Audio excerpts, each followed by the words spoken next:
Hello everyone and welcome to another episode of Hometown History. I'm Jamie. I'm Tommy. And this is our short. We are going to cover in episode 2.10, our short version, the forgotten lynching of York County. One of the only lynchings that we know of in the area. If you want to know more about the story, go to Witnessing York. That's where you can read the whole story.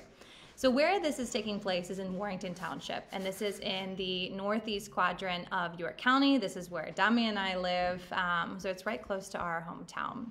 Right. Okay, so we're going to set the stage for you. On July 1st, around 4,500 Confederate cavalrymen passed through the region when Major General Jeb Stuart's division rode from Dover toward Carlisle via Dillsburg. Nearly 600 more horses were taken from the northeastern section of York County. Warrington Township was hit particularly hard, with nearly a quarter of the farms along the main roads known to have been raided, and residents were really angry about the stolen horses and mules just as the summer harvest neared. Yeah, a quarter of the farms taxed. That is a good bit. Killing their livelihood. Yes, definitely not good. So here is what we know about the person who was killed, the victim.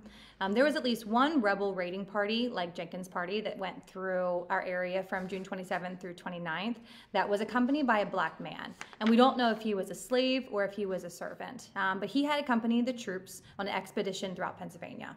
He became widely known, reputation for stealing horses. And this would have been something that someone would have told him to go and do, to steal horses. And he had been seen hanging around the area, and he had been warned to leave. 8 different members of the Spar family. So Spar family is a name to know. Yes. They lost horses to the Confederates over a 5-day period. So we want to remind you of the historical context of the time. People are angry. People are having their horses stolen, their farms raided, their stores raided, and so people are ticked. Yeah, so we're going to tell you about who was a part of this lynch mob. So the first person was Jeremiah Miley Spar, and that's actually my 3rd great-grandfather. And he was a soldier from Company H of the 87th Pennsylvania, and he had just walked on foot back to his home following the Union defeat at the Second Battle of Winchester only 3 weeks earlier. His 2 brothers were also a part of it, Lewis and Henry, and Spar's neighbor and a local merchant, William R. Smith, whose country general store had been cleaned out by the rebels on June 29th. Levi Reaver, who was a cabinet maker and farmer, was also part of this mob, and so was Lewis Reeser. And neither of these 2 people, Levi or Lewis, filed post-war claims for losses that were incurred by the rebels, but the other men did.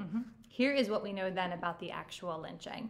So the group found the black man in the area near Big Conewago and Bermudian Springs in southern Warrington Township.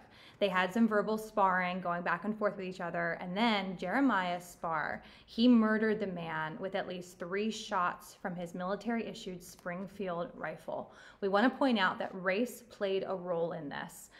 The color of his skin definitely made an impact, but we also then want to point out that any rebel thief, white or black, would have been in danger of being attacked by a mob.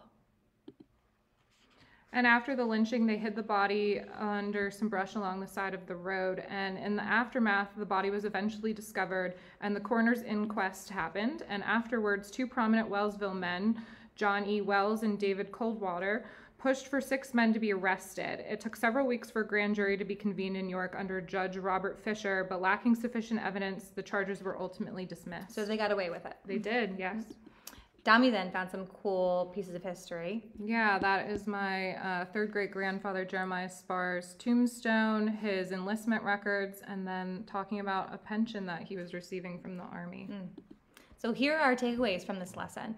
One is that this is the only lynching in York County record. Yes. It is not something to celebrate. We are happy it only happened once, but it's still a tragedy that one person died. Nothing good, and especially in this case, this is a terrible, when people take justice into their own hands, nothing good usually happens. And here we have an example of that. So if you're interested in watching more of our episodes, please go to Retro York, Preserving the History of Newburytown. Our YouTube video also has tons of extra videos. So thank you for joining us. Thank you. Bye.